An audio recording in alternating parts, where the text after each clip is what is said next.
नमस्कार, स्वागत है आप सभी का अपना उत्तराखंड में। मैं हूं आपके साथ मनु तेवतिया। बागेश्वर में सीएम धामी कपकोट पहुंचे, जहां दानपुर महोत्सव का उद्घाटन किया। इस मौके पर सीएम ने कई घोषणाएं भी की। सीएम ने कई सड़कों के निर्माण के साथ ही आदर्श विद्यालय कपकोट को लेकर घोषणा की है। साथ ही सीएम ने कपकोट में कैंटीन की सुविधा की भी घोषणा की है। सीएम के यहां पहुंचने पर ढोल नगाड़े से स्वागत किया गया, जिसके बाद सीएम भगवती देवी मंदिर भी पहुंचे और वहां पर पूजा अर्चना की। कब तक हो पाएंगे, क्योंकि काफी कम समय बचा है।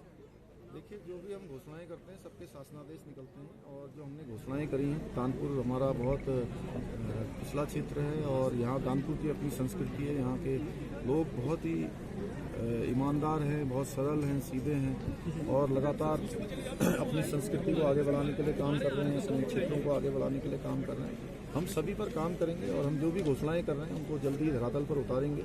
और जो भी मैंने यहाँ घोषणाएं करी हैं उसमें से अधिकांश घोषणाएं मैं पहले से ही वहीं से उनका आकलन करके यहाँ पर आया हूँ।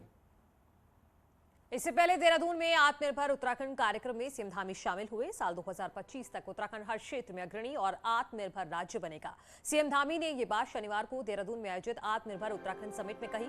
सीएम धामी ने कहा कि पीएम मोदी ने 2025 तक के लिए उत्तराखंड को विजन दिया है और उसी प्लान पर हर लेवल पर काम किए जाने की जरूरत है। सीएम हाउस के जनता दर्शन हॉल में हुई समिट में नीति आयोग के उपाध्यक्ष राजीव कुमार समेत कई कुलपति, अलग अलग विभागों के डायरेक्टर्स, सीनियर आईएएस शामिल हुए। सीएम धामी ने कहा कि उत्तराखंड को केंद्र सरकार का पूरा सहयोग मिल रहा है और उत्तराखंड की प्राकृतिक संपदा का कैसे इस्तेमाल हो, इस पर ध्यान दिया जा रहा है। वहीं नीति आयोग के उपाध्यक्ष राजीव कुमार ने कहा कि अगले 4 सालों में उत्तराखंड में हाई वैल्यू और नेचुरल खेती पर फोकस होना चाहिए। माननीय प्रधानमंत्री जी का भी जो विजन है कि 25 साल का जब हमारा राज्य होगा, तो 25 साल का राज्य उन्होंने एक हमारे सामने उसकी अवधारणा रखी। जब वो ऋषिकेश आए थे तो उन्होंने कहा कि 25 साल का जब उत्तराखंड होगा, अभी 21 साल का उत्तराखंड है, बहुत सारे अनुभव लिए हुए हैं, साथ में बहुत सारी चीजें छूटी हुई हैं, बहुत सारी चीजें साथ चल रही हैं, और जब 25 साल का होगा तो हर दृष्टि से उन्होंने कहा वो केंद्र की सरकार, जिसका आप यहाँ पर हमको सारा मार्गदर्शन दे ही रहे हैं, आपके निर्देशन में सब काम चल ही रहे हैं, तो दोनों सरकार मिलके, यहाँ की सरकार भी और वहाँ की सरकार भी, उत्तराखंड देश के श्रेष्ठतम राज्यों में से एक राज्य हो। सिद्धबली मंदिर के महंत और लेंसटाउन से बीजेपी विधायक दिलीप रावत ने देवस्थानम बोर्ड को तत्काल भंग करने की मांग की है। अपनी ही सरकार पर हमला बोलते हुए महंत दिलीप रावत ने कहा कि धार्मिक कार्यों में सरकार को हस्तक्षेप नहीं करना चाहिए। उन्होंने कहा कि देवस्थानम बोर्ड तीर्थ पुरोहितों के हितों में नहीं है और इसे खत्म करना चाहिए। इसके साथ ही उन्होंने कहा कि ब्राह्मणों को सरकार की ओर से भत्ता भी दिया जाना चाहिए।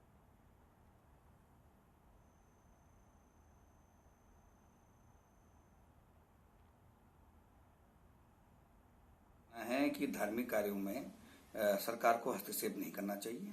और क्योंकि मेरा ये अपना व्यक्तिगत राय है कि गंगोत्री है, जमुनोत्री है, जहां उनके पूर्वजों ने बहुत कठिन परिस्थितियों में वहां पर चेतन किया उस स्थान को, और वहां पर अब दिया बाती करी, और आज अगर सरकार उस परिश्रम कठिन को जो उन्होंने किया है, कठिन परिश्रम, उसको आज समाप्त करके और उनके पूर्वजों को इस के लाभ लेने से वंचित करता है, तो ये दुर्भाग्यपूर्ण है। मैं समझता हूं कि देवस्थान बोर्ड को तुरंत समाप्त कर देना चाहिए।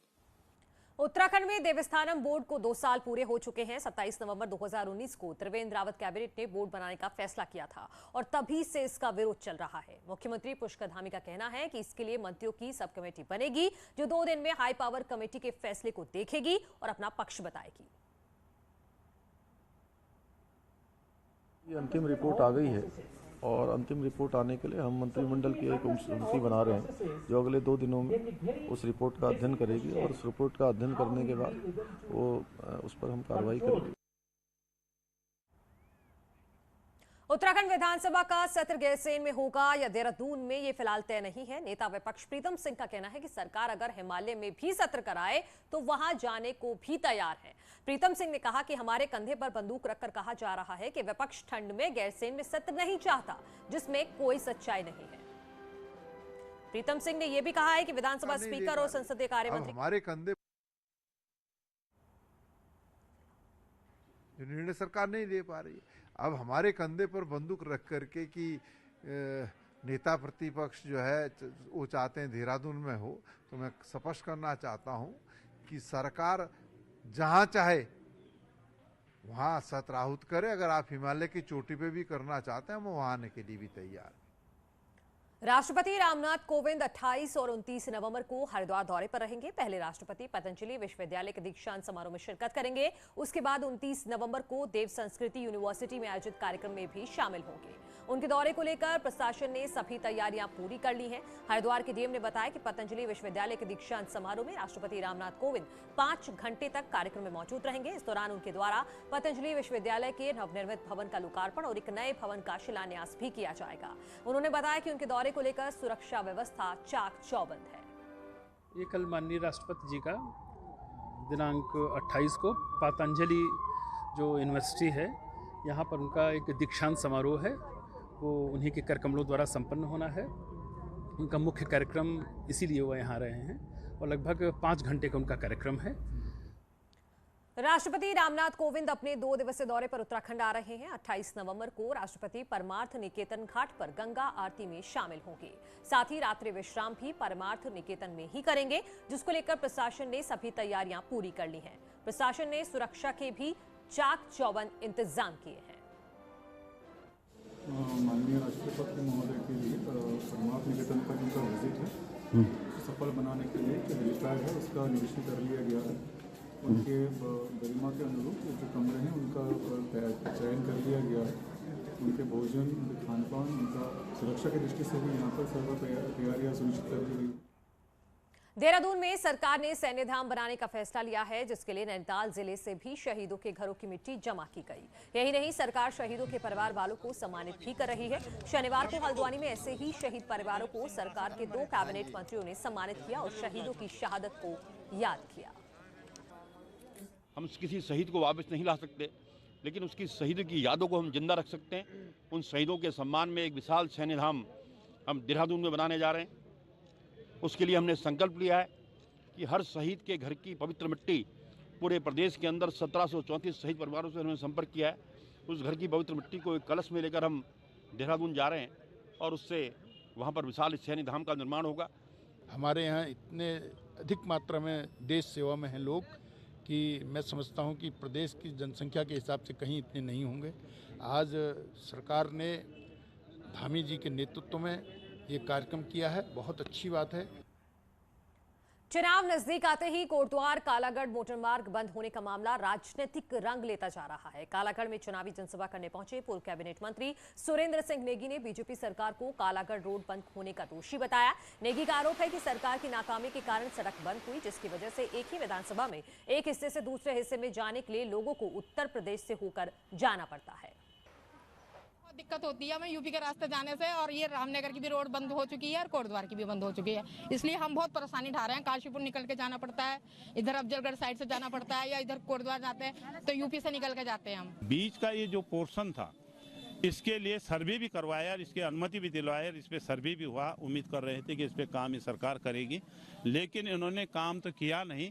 जिस यहाँ पर यातायात की सुविधा दे रहे गाड़ियाँ वाहन थे उनको भी रोक दिया। पौड़ी के सुदूरवर्ती इलाके द्वारिखाल ब्लॉक की नवनिर्मित बिल्डिंग के साथ बने ऑडिटोरियम का आज उद्घाटन हुआ। कैबिनेट मंत्री सतपाल महाराज ने इसका लोकार्पण किया। कैबिनेट मंत्री सतपाल महाराज ने बिल्डिंग को देख इसे पहाड़ी के लिए एक बड़ी सौगात बताया। वहीं द्वारिखाल के ब्लॉक प्रमुख महेंद्र सिंह राणा ने 1.5 साल के कार्यकाल के भीतर ही ब्लॉक मुख्यालय को बिल्डिंग की सौगात दी है, जिससे जनप्रतिनिधियों के साथ अधिकारियों को भी इस बिल्डिंग का फायदा होगा।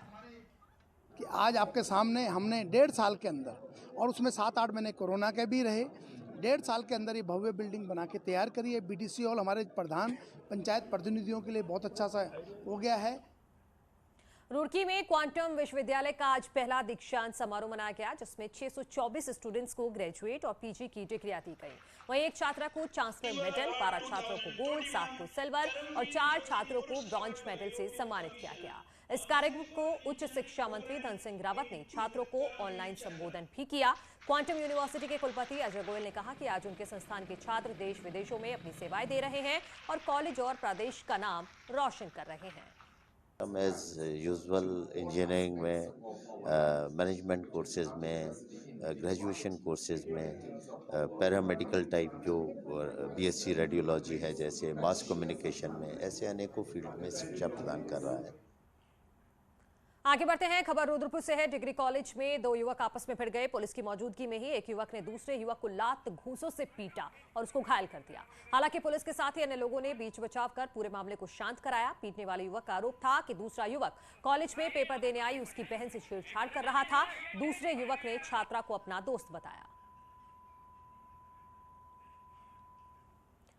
रुद्रपुर से खबर है। NH 74 स्थित SP सॉल्वेंट कंपनी के बॉयलर में अचानक आग लगने के बाद हड़कंप मच गया। वहीं जानकारी मिलने के बाद फायर ब्रिगेड की गाड़ियां मौके पर पहुंची, जिसके बाद आग पर काबू पाया जा सका। आग बुझने के बाद नुकसान का आकलन किया जा रहा है। हरिद्वार में पथरी इलाके के एथल के एक घर में गुलदार घुस जाने से हड़कंप मच गया। गुलदार को लोगों ने घर में बंद कर दिया और वन विभाग को इसकी जानकारी दी, जिसके बाद वन विभाग की टीम ने गुलदार का रेस्क्यू किया। TFO ने बताया कि गुलदार की उम्र करीब 3 साल है और मेडिकल के बाद गुलदार को फिर से जंगल में छोड़ दिया जाएगा। तो वन विभाग की टीम तुरंत ही मौके पर पहुंची, तो बहुत ही सफलता से हमारी टीम ने दरवाजे को काटा और दरवाजे को काट के पिंजरा लगा के और उसको जो है पिंजरे में लिया गया पूरे सुरक्षित। राजाजी टाइगर रिजर्व में मालगाड़ी से टकराकर एक हाथी के बच्चे की मौत हो गई। घटना राजाजी के मोतीचूर रेंज की है। वन विभाग के अनुसार हाथियों का झुंड रेलवे ट्रैक पर था। अचानक उसी दौरान एक मालगाड़ी वहां से गुजरी, जिसकी चपेट में आने से एक 5 साल के हाथी के शावक की जान चली गई। के बात है कि हमारे जो रेलवे ट्रैक पे जो 2 कर्मी रहते हैं, उन्होंने सूचना दी संबंधित प्रभारी को और प्रभारी द्वारा मुझे दी गई। हम तत्काल मौके पहुंचे तो पाया कि वहां जो है एक मालगाड़ी खड़ी हुई थी और एक हाथी जो है नर शावक जो है मृत अवस्था में पड़ा हुआ था, जिसकी उम्र लगभग 5 साल है और जिसे जो है मालगाड़ी द्वारा टक्कर मारने से उसकी मृत्यु हो गई। खबर विकासनगर से है, जहां वेटलैंड कंजर्वेशन रिजर्व आसन में विदेशी पक्षियों की आमद के साथ ही देश भर से पर्यटक और पक्षी प्रेमी भी आसन पहुंचने लगे हैं, जहां वे पक्षियों को नजदीक से देखने के बाद प्राकृतिक नजारे और बोटिंग का आनंद उठा रहे हैं। वीकेंड पर आसन में खासे पर्यटक और पक्षी प्रेमी जुट जा रहे हैं, जिससे वन विभाग भी खासा उत्साहित है। आसन वेटलैंड कंजर्वेशन रिजर्व में अक्टूबर से साइबेरियन बर्ड के पहुंचने का सिलसिला शुरू हो जाता है, जो कि 6 महीने प्रवास के बाद मार्च अंत तक लौट जाते हैं। तो बहुत अच्छा लग रहा है घूम के। हम सब कॉलेज फ्रेंड्स आए हैं इधर, तो अच्छा ही लग रहा है। जगह बहुत अच्छा है, झील है इधर, बहुत मस्त कंजर्वेटिव एरिया है, सब बोटिंग कर रहे हैं, अच्छा लग रहा है। रुद्रपुर में डिग्री कॉलेज में छात्र संघ चुनाव की मांग तेज हो रही है। छात्र संघ चुनाव की मांग को लेकर ABVP के 2 कार्यकर्ता कॉलेज की 3 मंजिला भवन की छत पर चढ़ गए और मांग पूरी नहीं होने पर आत्मदाह करने की धमकी दी। उन्होंने MSSC में जंतु वनस्पति विज्ञान और गणित विषय शुरू करने की मांग की है। छात्रों ने यहां पर जमकर नारेबाजी भी की। विधानसभा चुनावों को लेकर बीजेपी और कांग्रेस बूथों को मजबूत करने में पूरी ताकत से जुटी हुई है। बीजेपी के राष्ट्रीय अध्यक्ष JP नड्डा के हालिया रुद्रपुर दौरे में दिए गए निर्देशों पर पार्टी बूथों पर 24 बिंदुओं पर तेजी से काम कर रही है। जिले में पार्टी में 1402 बूथों के सत्यापन का काम चल रहा है। अब पार्टी के कार्यकर्ता हर घर भाजपा अभियान के तहत घर घर जाकर लोगों को सरकार की उपलब्धियां बता रहे हैं। वहीं कांग्रेस भी बूथों को मजबूत करने पर फोकस कर रही है। दिल्ली से आए कोऑर्डिनेटर हर विधानसभा में बूथ कार्यकर्ताओं को प्रशिक्षण दे रहे हैं। पार्टी कार्यकर्ता गांव में चौपालों के माध्यम से जनता के बीच जा रहे हैं। और यहां रुक रहे एक छोटे से ब्रेक के लिए, जल्द लौट रहे हैं।